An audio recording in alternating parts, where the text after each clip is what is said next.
안녕하십니까. 전하트 교수입니다. 이번 시간 여러분들과 2020년 제5회 대기환경기사 최근 기출문제 풀이를 하도록 하겠습니다. 자, 먼저 문제 1번을 보시면 됩니다.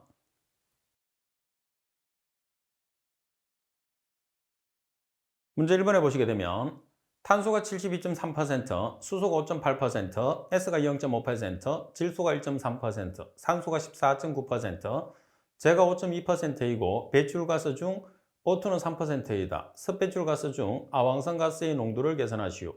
표준 상태 기준이고 완전 연소되며 황분은 전량 SO2가 된다고 그랬어요. 자, 지금 여기서 여러분들 문제 조건 자체 내에서 배출가스 중에서 O2%가 주어졌죠. 따라서 O2%만 주어졌을 때 공기비를 구하는 조건이 됩니다. 자, 그러면 문제 조건에서 섭배출가스를 기준한다고 그랬어요. 그럼 섭배출가스라는 것은 GOW와 GW죠. GOW는 이론, GW는 실제예요. 그러면 공기비를 구할 수 있기 때문에 실제를 기준합니다. 따라서 GW를 기준하시면 돼요. 그럼 이제 식을 세우겠죠? 아황산가스의 농도는 실제 섭연소 가스량 GW분의 아황산가스가 차지하는 양, 아황산가스가 차지하는 양은 0.7S가 되는 거죠. 퍼센트로 계산하라 그러면 전체 곱하기 100, ppm으로 계산하라 그러면 전체 곱하기 10의 육성을 여러분들이 곱해주시면 되는 거죠. 그러면 가장 핵심은 GW예요. 따라서 실제 습배출가스량 GW 구하는 공식을 먼저 여러분들이 알고 계셔야 됩니다. MA0 플러스 5.6H 플러스 0.75 플러스 0.8N 플러스 1.244W 단위는 체적이기 때문에 S미터의 삼성 per kg이죠. 그럼 여기서 공기비 계산해야 되고 이론 공기량 계산해야 되겠죠? 그럼 먼저 이론 공기량부터 계산합니다. 원소 분석으로 주어졌을 때 이론 공기량 구하는 공식은 워낙 자주 나오기 때문에 꼭 숙지를 해야 됩니다. 8.89C 플러스 26.67 H-8분의 5 플러스 3.33S로 계산을 하면 단위가 S미터의 삼성 per kg이 됩니다. 자, 먼저 탄소의 함량이 72.3%입니다. 그래서 0.723 그리고 수소의 함량이 5.8%예요. 0.058 산소의 함량이 14.9%입니다. 0.149 그리고 S, 황의 함량이 0.5%입니다. 따라서 0.005 이론 공기량을 계산하시면 7.4943 S미터의 삼성 per kg이 되죠. 그리고 O2% 배출가스 분석치가 O2%만 주어졌을 때 공기비 구하는 공식은 21 나누기 21 마이너스 O2%죠.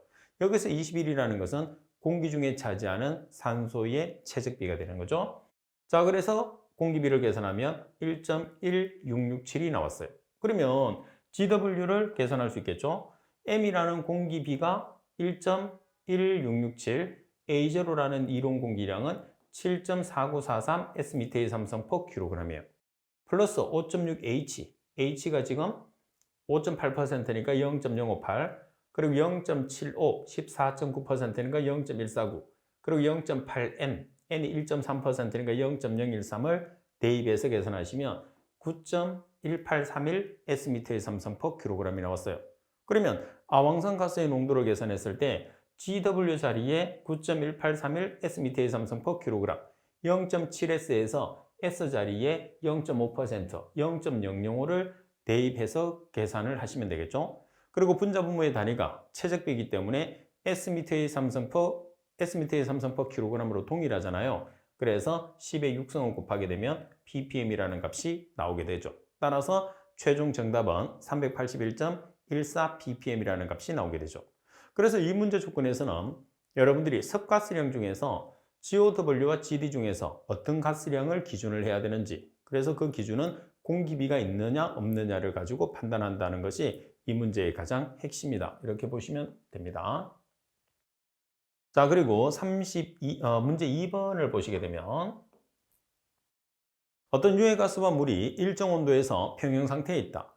유해가스의 분압이 기상에서, 여기서 기상이라는 것은 기체 상태죠. 40ml HG일 때 수중 유해가스의 농도가 2.7 kmol/m의 삼성이라면 이때 헨리 상수 ATM 미터의 삼성 kmol을 계산하시오. 전압은 1atm을 기준한다고 그랬어요.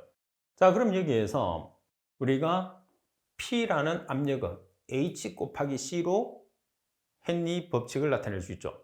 여기서 H라는 것은 hen리상수, C라는 것은 농도가 됩니다. 그러면 H, 우리가 지금 hen리상수를 계산을 하라고 그랬으니까 hen리상수가 H잖아요. hen리상수 H는 P 나누기 C로 정리를 할 수 있어요. 그러면 P가 지금 얼마로 주어졌죠? 40ml Hg. 그리고 C라는 농도가 2.7kmol/m의 삼성이에요. 근데 여기서 조심할 게 있어요. 뭐냐 하면 압력의 단위와 hen리상수의 압력의 단위를 일치를 시켜 주셔야 되거든요. 그래서 지금은 hen리상수의 압력 단위로 바꿔줘야 되잖아요. 그래서 P가 mHg로 나와 있으니까 1atm은 760mHg죠. 그래서 40mHg에 760을 나눠줘서 atm으로 바꿔주셔야 됩니다. 자, 나누기 농도 2.7kmol/m의 삼성을 하시게 되면 0.02 atm m의 삼성 kmol이 되는 거죠. 자, 팁을 한번 보면서 정리를 한번 더 하겠습니다. 팁을 보시게 되면 P는 HC에서 여러분들 항상 분압의 압력 단위를 hen리상수의 압력 단위로 일치를 시켜야 된다는 것을 꼭 정리를 해야 됩니다. 자, 1atm은 760mHg의 값을 가지죠. 그리고 1332mH2의 값과 동일한 값을 가져요. 그래서 hen리상수를 나타냈을 때 식을 이렇게 정리했을 때 분압이 mHg인 경우와 분압이 mH2인 경우 두 가지가 있거든요. 그럼 mHg일 때는 1atm이 760mHg이기 때문에 760으로 나눠주면 atm이 돼요. 반면에 mH2로 나와 있으면 1atm이 1332mH2이기 때문에 mHg 분압의 값에 1332를 나눠주면 atm으로 바꾸는 거죠. 그래서 여러분들이 분압의 단위를 hen리상수가 가지고 있는 atm 단위로 전환을 해야 된다는 게 이 문제에서 가장 핵심이다. 꼭 기억해 주시기 바랍니다.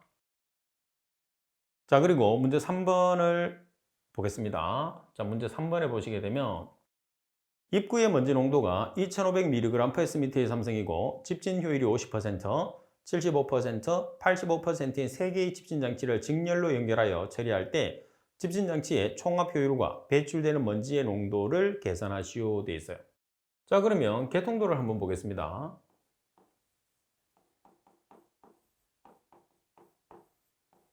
자, 이렇게 있을 때 지금 입구의 농도가 2500mg/s의 삼성이죠.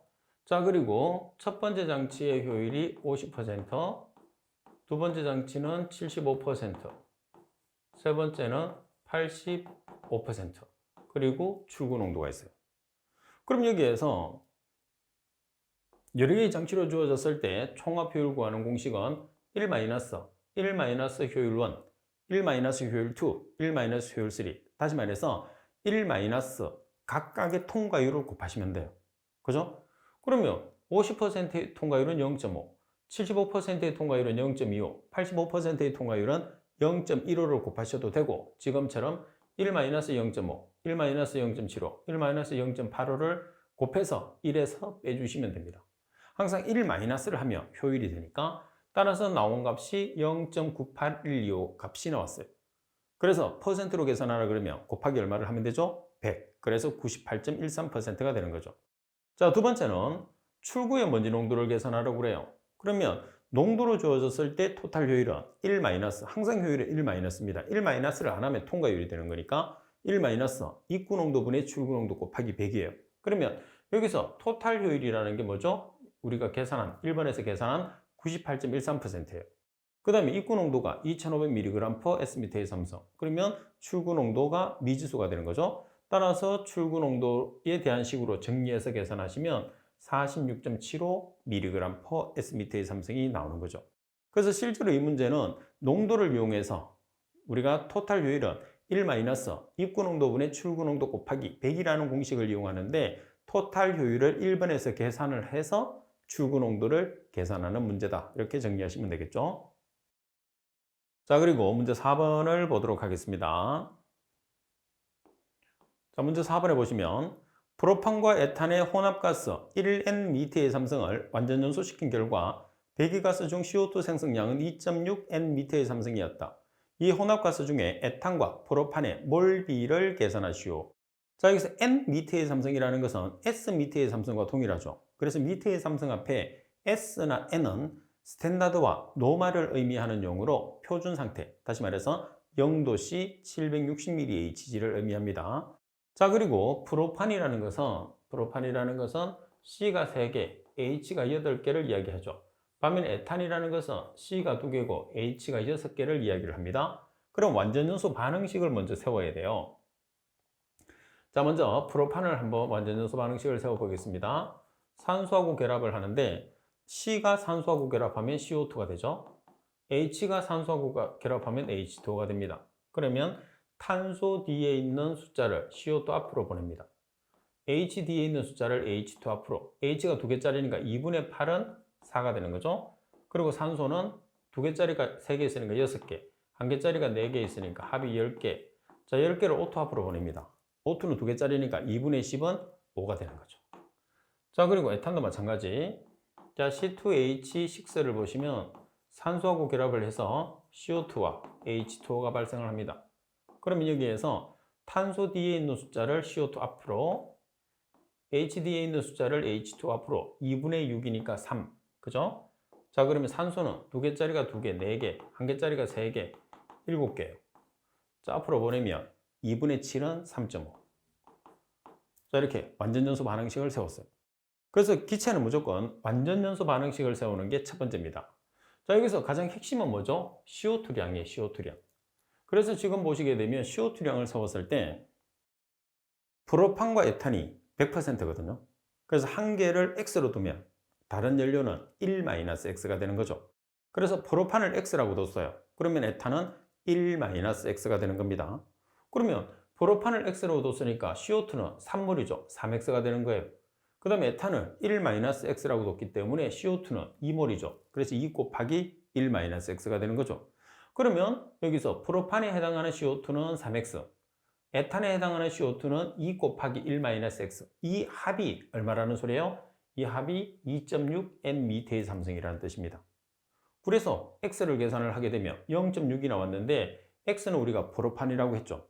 그러면 나온 값을 1-X를 하시게 되면 뭐가 되는 거죠? 에탄 0.4가 되는 거예요. 그래서 프로판이 0.6이고 에탄이 0.4니까 비를 놓으면 에탄과 프로판의 비를 놓으라고 그랬죠. 에탄과 프로판의 비. 그럼 에탄이 0.4고 그 다음에 프로판이 0.6이니까 비를 나타내면 2대 3이라는 비가 계산이 되는 거예요. 그죠? 그래서 이 문제에서도 완전연소 반응식을 세우는 게 문제를 푸는 가장 핵심이기 때문에 제가 완전연소 반응식 세우는 방법을 가르쳐 드리잖아요. 반드시 여러분들도 복습을 해서 꼭 숙지를 해야 됩니다. 자, 그리고 문제 5번에 보시게 되면 3개의 집진실로 구성된 여과 집진기의 총 여과 시간이 55분이고 단위 집진실의 탈진 시간이 5분이라면 단위 집진실의 운전 시간을 계산하시오 돼 있어요. 자, 이거는 공식을 좀 외워놓으면 편합니다. 총 여과 시간은 운전 시간 플러스 탈진 시간 곱하기 집진실의 수에서 탈진 시간을 빼주면 총 여과 시간이 되는 거예요. 자, 그럼 먼저 여과 시간이 여기서 얼마라고 되어 있느냐 하면 총 여과 시간이 55분입니다. 운전 시간은 우리가 계산해야 되겠죠? 탈진 시간은 5분이에요. 탈진 시간 5분. 자, 그리고 집진실이 몇 개죠? 3개. 그리고 마이너스 탈진 시간 5분. 따라서 운전 시간에 대한 식으로 정리해서 계산하시면 운전 시간은 15분이라는 시간이 산출이 됩니다. 자, 그리고 문제 6번을 보겠습니다. 흡수탑의 혼합기체의 배기가스량이 1500m의 삼성 per-hour이고 이때의 온도가 65도씨, 압력은 750mHg이다. 배기가스 중에 HCl이 20%, 에어가 80%로 구성되어 있을 때 처리되는 HCl의 양을 계산하시오. HCl의 처리 효율은 90%라고 나와 있어요. 자, 그럼 먼저 처리되는 HCl의 양을 S미터의 삼성 per-hour로 계산을 해보겠습니다. 지금 우리가 혼합기체가 어디에 속해 있느냐 하면 1500m의 삼성 per-hour에 있거든요. 그러면 미터의 삼성 앞에 아무것도 없어요. S는 없습니다. 그러면 무슨 상태죠? 현재 상태죠. 온도를 먼저 한번 보정하겠습니다. 자, 1500m의 삼성 per-hour. 자, 이게 현재 상태가 되는 거예요. 대신에 미터의 삼성 앞에 S는 N이 붙으면 표준 상태입니다. 자, 그리고 온도를 보정하는데 현재가 대각선으로 와야 되니까 아래쪽으로 오겠죠? 표준은 위쪽으로 갑니다. 항상 대각선으로 보내시면 돼요. 그럼 분자분모에 273을 넣고 표준 온도는 0도씨니까 보정할 필요 없어요. 그럼 현재 온도가 지금 문제 조건에서 65도씨. 현재 65도씨. 자, 그리고 압력이 있으면 또 현재가 반대로 올라가는 거예요. 표준이 아래쪽으로 오는 거죠. 그럼 mHg니까 표준 상태는 0도씨 760mHg죠. 그래서 760mHg가 표준. 현재 온도와 압력은 반비례니까 압력은 위로 가겠죠. 얼마죠? 압력은 750mHg. 자, 이렇게 보정하시면 돼요. 그래서 지금 여기서 미리 보정을 해서 계산을 해도 됩니다. 이렇게 계산한 값에서 HCl이 얼마를 차지하느냐면 20%, 그래서 0.2. 그리고 처리 효율이 얼마냐면 90%, 그래서 0.9를 곱한 거죠. 그래서 결론적으로는 지금 여러분들 지금 배출가스량을 표준 상태로 고쳤어요. 배출가스량을 표준 상태로 고친 다음에 여기에 0.2를 곱하고 처리 효율 0.9를 곱하면 HCl의 처리 효율이 나오는 거죠. 반면에 공기가 차지하는 값을 계산하시고 그러면 보정된 값에 0.8을 곱하시면 됩니다. 자, 따라서 계산하면 처리되는 HCl의 양은 215.2075 S미터의 삼성 per hour가 됐어요. 그런데 우리가 정답에서는 최적으로 계산하는 게 아니고 킬로그램으로 계산하라고 그러죠. 그럼 미터의 삼성과 킬로그램의 관계니까 HCl 1kmol을 기준하시면 돼요. 그러면 HCl 1kmol을 기준했을 때 분자량은 H의 원자량이 1, 염소의 원자량이 35.5, 그래서 36.5kg이 되고 그때의 최적은 22.4 S미터의 삼성이 되는 거죠. 이 두 개를 조합을 해서 단위를 바꾸는 거예요. 그러면 최적이 위에 있으니까 22.4 S미터의 삼성분에 36.5kg을 해서 곱해주시면 kg per hour라는 값이 나오겠죠. 따라서 350.67 kg per hour라는 값이 산출이 되는 거죠. 그래서 이 문제 조건에서는 가장 핵심이 뭐냐면 배출가스량의 온도와 압력을 보정을 해서 표준 상태로 만드는 게 가장 핵심이에요. 표준 상태로만 만들어 놓으면 여러분들이 HCl에 차지하는 양과 적유율을 곱한 다음에 1kmol을 이용해서 단위를 환산하는 것은 간단하거든요. 그래서 온도 압력이 주어지게 되면 여러분들이 어떤 경우에서라도 온도와 압력을 보정하는 것을 바로바로 숙지를 해 놓으셔야 됩니다. 그래야지 문제를 조금 더 쉽게 풀 수가 있어요. 온도 압력을 보정을 못하면 상당히 어렵습니다. 그래서 나올 때마다 여러분들이 공부하시면 돼요. 자, 그리고 문제 7번. 높이가 10m가 되는 곳에 직경이 100마이크로미터의 먼지가 있다. 이들의 속도가 5m/s인 바람이 수평으로 불면 이 먼지는 이 지점으로부터 몇 미터 전방의 지점에 낙하하겠는가? 동종의 먼지로 직경이 10마이크로미터의 것은 낙하 속도가 0.6cm/s이라고 그랬어요. 자, 그럼 우리가 길이 L을 계산을 하는 거잖아요. 그러면 길이 L이라는 것은 큰 입자분의 작은 입자의 제곱. 그래서 D100이 큰 입자, D10이 작은 입자라고 생각하시면 돼요. 여기서는 D10이 10마이크로미터, D100이 100마이크로미터입니다. 그리고 VG, 침강 속도분의 UH, 유속 곱하기 높이가 되는 거죠. 그러면 D100이라는 것은 100마이크로미터를 뜻합니다. D10이라는 것은 10마이크로미터예요. 반면에 동일한 입자의 크기로 지금처럼 두 개로 안 주고 한 개로 주어진다 그러면 이 값은 생략해도 되겠죠. 1이 되니까. 자, 그리고 VG라는 낙하 속도는 0.6cm/s니까 0.06m/s가 되는 거죠. 그리고 UH, 유속이 속도 5m/s, H가 높이가 10m. 따라서 계산하시면 83.33m라는 값이 산출이 됩니다. 자, 그리고 문제 8번에 보시게 되면 NO2가 224ppm을 함유하는 배기가스 10만 Nm의 삼성파워를 NH3에 의한 선택적 접촉 환원법으로 처리할 경우에 NO2를 제거하기 위한 NH3의 이론량을 계산하시오 돼 있어요. 자, 이 문제는 여러분들이 반응식을 세우는 게 상당히 중요한데 선택적 접촉 환원법은 NO를 NH3라는 환원제를 이용을 하게 되면 N2와 H2가 나오는 거죠. NO2도 마찬가지입니다. NO2도 마찬가지 NH3라는 환원제를 이용해서 처리하면 N2와 H2가 돼요. 그래서 개수를 맞추기가 어려워요. 그래서 개수를 암기를 해줘야 됩니다. 자, 첫 번째 NO는 6, 4, 5, 6. 그리고 NO2는 6, 8, 7, 12.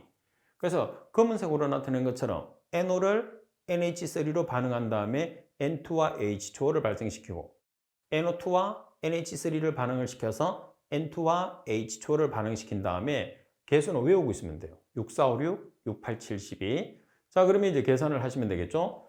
자, 최적은 22.4S 미터의 삼성이니까 6 곱하기 22.4 N 미터의 삼성. 지금 여기서 N으로 나와 있기 때문에 N 미터의 삼성을 썼습니다. 그리고 NH3의 이론량은 킬로그램으로 계산하라고 그랬어요. 그래서 분자량, NH3의 분자량은 17kg이죠. 따라서 8 곱하기 17kg. 자, 가스량이 10만 N 미터의 삼성 per hour 중에 NO2의 농도가 22.4 ppm입니다. 자, ppm은 100만 분율이죠. 그래서 10의 마이너스 6승일 때 x 해서 x에 대한 식으로 정리해서 계산하시면 2.27kg per hour라는 NH3를 산출할 수가 있습니다. 그래서 8번 같은 경우에서는 NO와 NO2를 NH3를 이용해서 처리를 했을 때 NO와 NO2를 동시에 처리했을 때 두 가지를 같이 계산하는 경우도 있고 지금처럼 NO2나 NO 한 개씩 문제를 묻는 경우도 있을 수 있습니다. 자, 그리고 문제 9번을 보시게 되면 가로가 5m고 세로가 8m인 두 집진판이 평행하게 설치되어 있고 두 판 사이의 중간에 원형 철심 방전극이 위치하고 있는 전기 집진 장치에 굴뚝 가스가 120m의 삼성 per 통과하고 입자 이동 속도가 0.12m/s일 때 집진 효율을 계산하시오. 도이치 앤더슨의 식을 이용하라고 그랬어요. 자, 도이치 앤더슨의 식을 이용을 한다는 것은 뭐가 되는 거죠? 면적, 속도, 유량에 대한 식으로 나타낸다는 소리겠죠. 자, 그리고 집진판이 보시게 되면 기본으로 집진판은 두 개가 돼요. 그리고 방전극이 중간에 들어가 있습니다.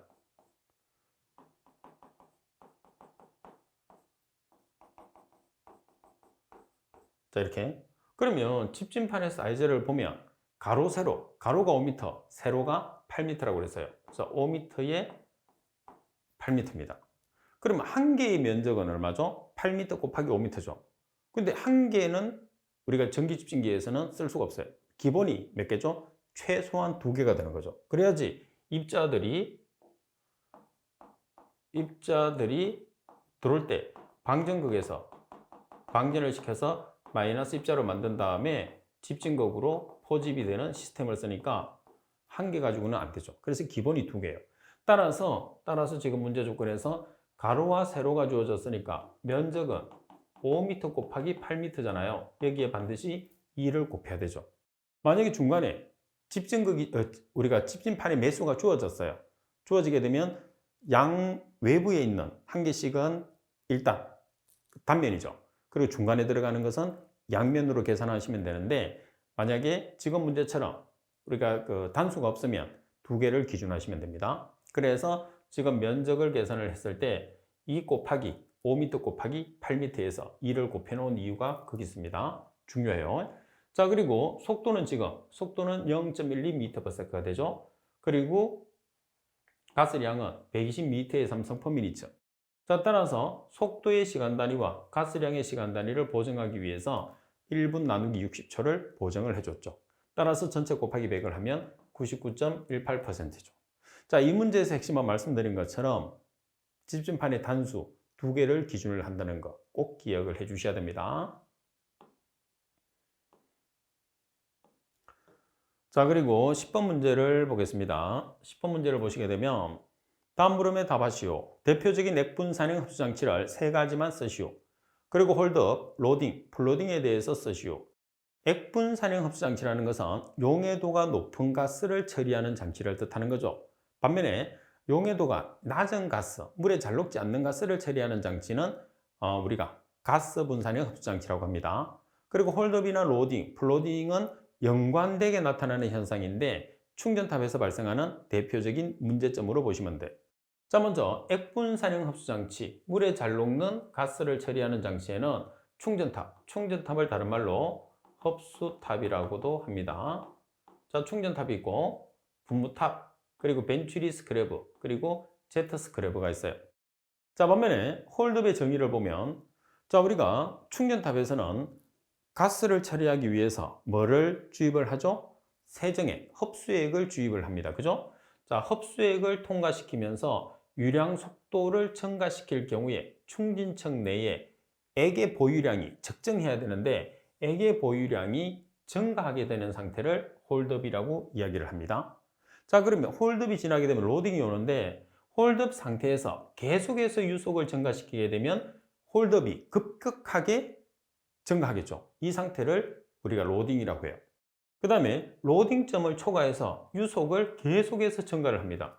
그럼 홀드업이 급격하게 증가해서 가스가 액 중에 범람하게 돼요. 그 범람하게 되는 상태를 플로딩이라고 합니다. 그래서 홀드업이라는 현상이 생기고 그 다음에 로딩 그리고 플로딩으로 넘어가는 단계죠. 정확하게 설명이 여러분 돼야 됩니다. 그래서 결과적으로 보시게 되면 계속적으로 홀드업이 발생했는데도 불구하고 계속적으로 유속을 증가시키게 되면 로딩이 되고 로딩점을 지났는데도 불구하고 유속을 계속적으로 증가시키게 되면 플로딩 상태가 된다는 거. 자, 그리고 11번 문제를 보도록 하겠습니다. 11번 문제 보면 폭갱에 관한 물음에 답하시오. 유도 거리의 정의, 답번에 폭갱 유도 거리가 짧아지는 이유 3가지, 답번에 폭발 하한.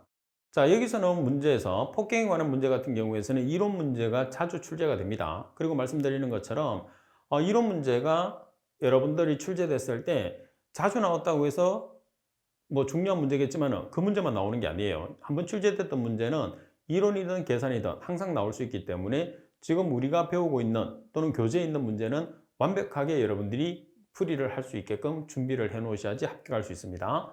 그래서 이 문제에서는 러시아 트리어 법칙에 의해서 폭발 하한과 폭발 상한을 계산하는 문제고 이론 문제는 이렇게 나오는 거예요.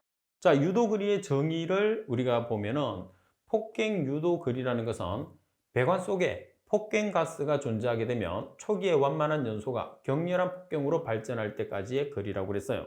그러니까 실제로 이거는 연소가 아니고 폭발을 유도하는 가스라고 보시면 됩니다. 그리고 폭갱 거리가 짧아지는 이유가 있어요. 배관의 직경이 작을 때, 그리고 압력이 고압일 때, 그리고 점화 에너지의 에너지가 클 때, 그리고 정상 연소 속도가 큰 물질이 존재했을 때는 폭갱 거리가 짧아지게 됩니다. 자, 그리고 폭발 하한은 보통 4.18%라고 나타냅니다. 그래서 이 내용은 암기를 해서 답안을 작성하시면 됩니다. 그리고 문제 12번을 보도록 하겠습니다. 12번 문제 보시게 되면 기차 크로마토그래피에서 분리평가 항목 중에 분리능의 분리도 및 분리계수의 식을 쓰고 인자를 설명하시오 되어 있어요. 기차 크로마토그래피에서 여러분들이 기차 크로마토에서 이렇게 피크가 나타납니다. 그죠? W1, W2 그리고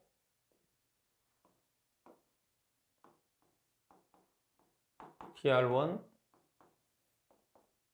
TR2. 자, 이렇게 여러분들이 표현을 했을 때 분리도라는 것은 2 곱하기 TR2-TR1 나누기 W1 플러스 W2예요. 반면에 분리계수라는 것은 TR2 나누기 TR1이 됩니다. 그래서 이 문제는 분리도와 분리계수 같은 경우에서는 계산하는 문제로 나올 수도 있고 지금처럼 공식을 서술하라고 하는 문제도 있습니다. 여기서 TR1이라는 것은 시료도의점으로부터 봉우리 1의 최고점까지의 길이입니다. TR2는 시료도의점으로부터 봉우리 2의 최고점까지의 길이가 되겠죠. W1은 봉우리 1의 좌우 변곡점에서 접선이 자르는 바탕선의 길이, 반면에 W2는 봉우리 2의 좌우 변곡점에서의 접선이 자르는 바탕선의 길이로 표현합니다. 그래서 분리도와 분리계수를 설명했을 때는 TR1과 TR2, W1이나 W2를 정확하게 설명을 해 주셔야 됩니다. 자, 그리고 문제 13번을 보도록 하겠습니다. 자, 문제 13번에 보시게 되면 다음에 주어진 바람에 대해서 설명하시오. 단 정의, 발생 원인, 특성 등을 중심으로 설명하시오 되어 있어요. 자, 경도풍, 해류풍, 상고풍이죠. 자, 경도풍이라는 것은 우리가 가장 지표에서 부는 바람이 지표에서 부는 바람이 있어요. 자, 지표는 마찰에 의해서 일어나죠. 지상풍. 자, 그리고 1km 이상의 고공에서 부는 것은 지균풍이에요. 그래서 보통 200에서 500m 사이에서 부는 것은 경도풍이죠. 자, 반면에 해류풍이라는 것은 해풍과 육풍이에요. 바다에서 육지로 부는 바람이 해풍, 육지에서 바다로 부는 바람이 육풍, 합쳐서 해류풍. 온도가 낮은 곳에서 발달해서 온도가 높은 곳으로 이동하죠. 반면에 산고풍이라는 것은 산풍과 고풍을 이야기하는 거죠. 골짜기에서 산 정상으로 부는 고풍, 산 정상에서 골짜기로 부는 산풍, 두 개를 합쳐서 산고풍이라고 이야기합니다. 자, 그러면 구체적으로 내용을 한번 보겠습니다. 경도풍이라고 하면 저기압이나 고기압의 중심부와 같이 등압선이 곡선을 나타내게 되면 원심력이 발생하게 되는데, 이때 발생된 원심력은 전향력과 합쳐져서 경도력과 평형관계를 나타낸다고 그랬어요. 결론적으로는 바람의 3요소가 기압, 경도력, 전향력, 원심력이잖아요. 이 세 가지 힘이 평형이 되어서 부는 바람을 경도풍이라고 생각하시면 됩니다. 자, 그리고 해류풍이라는 것은 날씨가 맑은 해안지대에서 낮에는 육지가 바다보다 빨리 온도가 상승하여 육지의 공기가 상승하게 되어 바람이 바다에서 육지로 불게 되죠. 자, 이것을 우리가 뭐라고 하느냐면 해풍이 됩니다. 자, 이에 반해서 밤에는 육지의 공기가 빨리 냉각되므로 육지에서 바다로 바람이 불게 돼요. 자, 이 바람을 육풍이라고 합니다. 두 개를 합쳐서 해류풍. 자, 반면에 상풍이라고 보면 낮에 산의 경사면에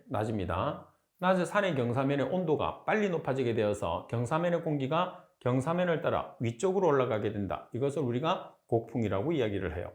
반면에 밤에는 산 경사면의 온도가 빨리 낮아지게 되죠. 어디에 비해서? 골짜기에 비해서. 따라서 주위의 공기가 중력에 의해서 침강하면서 바람이 형성되는 것을 우리가 중력풍 또는 산풍이다, 이렇게 얘기하게 되는 거죠.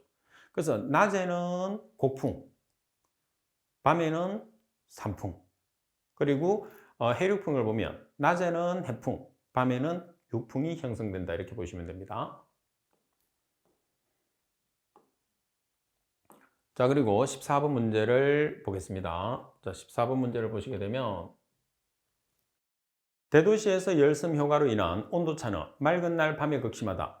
열섬 효과에 영향을 미치는 영양인자를 4가지만 서술하시오 돼 있어요. 자, 열섬 효과가 나타나는 이유는 대도시에서 열 방출량이 많기 때문에 발생을 하는 거죠. 자, 그러면 영양인자 4가지를 살펴보도록 하겠습니다. 열섬 현상에 영향을 주는 영양인자는 가장 대표적인 게 열이 많이 발생하기 때문에, 그래서 인공열 발생이 증가하기 때문입니다. 그리고 건축물의 구조물에 의한 거칠기의 변화, 그리고 지표면에서의 정발 잠열 차이, 그리고 도시 지역 표면의 열적 성질의 차이에 의해서 아무래도 열섬 효과가 대도시에서 주로 발생한다, 이렇게 보시면 되겠죠. 자, 그리고 15번 문제를 보겠습니다. 15번에 보시면 배기가스 채취 시에 채취관을 보온 또는 가열을 하는 이유 3가지를 쓰시오 되어 있어요. 공정시험 기준에 나와 있는 문제입니다. 시료 채취관을 보온 또는 가열하는 이유는 첫 번째 보시면 배출가스 중에 수분 또는 이설점이 높은 가스 성분이 응축해서 채취관이 부식될 염려가 있는 경우에서는 반드시 보온 또는 가열을 합니다. 그리고 여과제가 막힐 염려가 있는 경우, 그리고 분석 대상 가스가 응축수에 용해서 오차가 생길 염려가 있는 경우에서는 반드시 채취관을 보온 또는 가열을 해 주셔야 됩니다. 그리고 16번 문제를 보겠습니다. 16번은 상당히 어려운 문제에 속하는데 다음 보기에 있는 물질을 오존층 파괴 지수가 작은 것부터 큰 순서로 바르게 나열하시오. 자, 보기에 보면 1번, 2번, 3번, 4번, 5번 5개의 물질이 주어졌어요. 그래서 오존층 파괴 지수가 실제로 이 내용은 정확하게 구별을 하기는 상당히 어렵다고 봐야 됩니다. 그죠? 그래서 팁에 보시면 각각 오염 물질에 대한 오존층 파괴 지수의 값들이 나열되어 있어요. 그래서 그 순서로 하는데 대부분이 보면 오존층 파괴 지수가 가장 큰 물질이 뭐죠? 한론가스죠. 한론가스. 한론가스가 가장 큰 물질. 그리고 사해마탄소 이런 물질들이 있어요. 자, 그리고 여러분들 17번 문제를 보시게 되면 세정집진장치에서 관성 충돌 계수를 크게 하기 위한 운전 조건 5가지를 서술하시오 돼 있어요. 자, 관성 충돌 계수를 크게 하기 위한 운전 조건이라고 되어 있습니다. 그러면 관성 충돌 계수를 크게 한다는 것은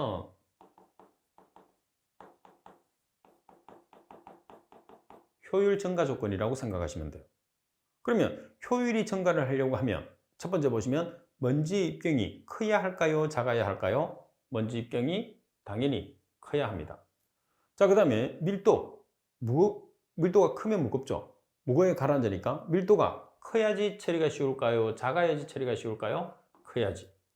자, 그 다음에 가스의 점도는 무조건 작아야 됩니다. 점도는 무조건 작아야 되고, 그리고 처리 가스와 액적의 상대적인 속도가 커야 되겠죠. 그리고 액적, 입자를 처리하기 위해서 뿌려주는 물의 크기입니다. 그럼 액적의 크기는 작으면 작을수록 좋아요. 근데 우리가 무한정 작게 만들 수가 없거든요. 그죠? 그래서 액적의 직경은 작으면 작을수록 처리를 많이 할 수 있습니다. 먼지 입경은 커야 되고 뿌려주는 액적의 직경은 작으면 작을수록 처리 효율이 높다. 그러니까 관성 충돌 계수를 크게 한다는 조건은 처리 효율을 증가하는 조건이라는 것을 여러분들이 기억을 해야지 답안을 쉽게 작성할 수가 있습니다. 자, 그리고 18번 문제를 보겠습니다. 8번에 보시면 액체 연료의 특징을 3가지를 쓰시오. 그러면 기체 연료의 특징도 같이 공부를 해 놓으셔야 됩니다. 자, 액체 연료의 특징에 보시면 발열량이 큽니다. 자, 여기서는 액체 연료는 뭐와 비교하느냐? 고체 연료하고 비교합니다. 그리고 품질이 비교적 균일하죠. 회분이 거의 없고 저만화 소화 및 연소유 조절이 쉽죠. 스위치를 가지고 조절할 수 있으니까. 그 다음에 계량이나 수월이 용이하고 계량이나 기록이 수월하고 용이하다는 거죠. 그리고 저장과 운반이 용이합니다. 저장과 운반이 용이하고 배관공사 등에 걸리는 비용이 적게 소요되죠. 그리고 단위 질량당 발열량이 커서 화력이 강하고, 그리고 문제점은 뭐냐면 화재나 역화의 위험성이 있어요. 자, 역화라는 것은 연소 속도에 비해서 분출 속도가 작기 때문에 불꽃이 내부로 들어오는 현상입니다. 그리고 연소 온도가 높아서 국부 과열을 일으키기가 쉬워요. 그리고 회분은 적지만은 재 속의 금속 산화물의 금속 산화물이 장애의 원인이 될 수 있다는 것도 액체 연료의 특징입니다. 그래서 지금 이 내용도 마찬가지 액체 연료의 특징이나 기체 연료의 특징을 공부했을 때 장단점으로 분류를 해서 공부를 하는 것도 여러분들이 수험 준비에 상당히 중요하다고 보시고 장단점으로 분류를 해 놓으세요. 그럼 장단점으로 나오면 분류를 해서 쓰면 되고, 특징으로 나오면 그 2가지를 같이 혼합해서 기재하시면 됩니다. 자, 그리고 문제 19번에 보시게 되면 전기 집진 장치의 집진 효율을 증가시키는 방법 6가지를 쓰시오 되어 있어요. 자, 여기서는 전기 집진기에서 집진 효율을 증가시키는 방법입니다. 자, 첫 번째, 무조건 입경이 크면 클수록 효율이 높아집니다. 그리고 가스의 점성 계수는 무조건 작아야 됩니다. 그리고 인가 전압이 높을수록, 그리고 집진 면적이 클수록, 처리 가스량이 적을수록, 그리고 처리 가스의 흐름이 균일할수록 집진 효율은 증가하게 됩니다. 자, 처리하고자 하는 먼지 입경이 클수록, 점성 계수가 작을수록, 인가 전압이 높을수록, 집진 면적은 클수록, 처리 가스량은 작을수록, 그리고 처리 가스의 흐름은 균일할수록 집진 효율이 증가된다는 거. 자, 그리고 문제 20번을 보도록 하겠습니다. 자, 문제 20번에 보시게 되면 전기 집진 장치에서 2차 전류가 현저하게 떨어질 때 대책을 3가지만 쓰시오 되어 있습니다. 자, 2차 전류가 현저하게 떨어질 때의 대책입니다. 자, 첫 번째 보시면 스파크의 횟수를 증가시킵니다. 조습용 스프레이 수량을 증가시키고 입구 먼지 농도를 적절히 조절을 해서 2차 전류가 현저하게 떨어지는 것을 막을 수 있습니다. 스파크의 횟수를 늘리면 되고 조습용 스프레이의 수량을 늘리고 입구 먼지 농도를 적절하게 조절을 한다는 거. 그래서 서술을 해주시면 됩니다. 자, 지금 여러분들이 보고 계시는 이 문제는 여러분들 선배들이 시험을 친 다음에 문제를 복원해서 제게 보내준 문제를 제가 다시 재구성을 한 겁니다. 따라서 여러분들이 시험을 치기 때문에 아무래도 제일 문제를 정확하게 복원을 할 수 있잖아요. 그래서 시험을 치고 난 다음에 복원해서 제게 보내주시면 여러분 후배들을 가르치는데 아주 많은 도움이 됩니다. 따라서 여러분들의 적극적인 참여 꼭 부탁을 드리겠습니다. 자, 복원을 한다면 어디로 보내주느냐 하면 제가 사용하는 메일로 보내주시면 됩니다. 자, 메일 주소는 kwe7002@한메일넷입니다. 여러분들의 적극적인 참여 꼭 부탁을 드리도록 하겠습니다. 자, 이번 시간 수업은 이것으로 마치도록 하겠습니다. 수고하셨습니다.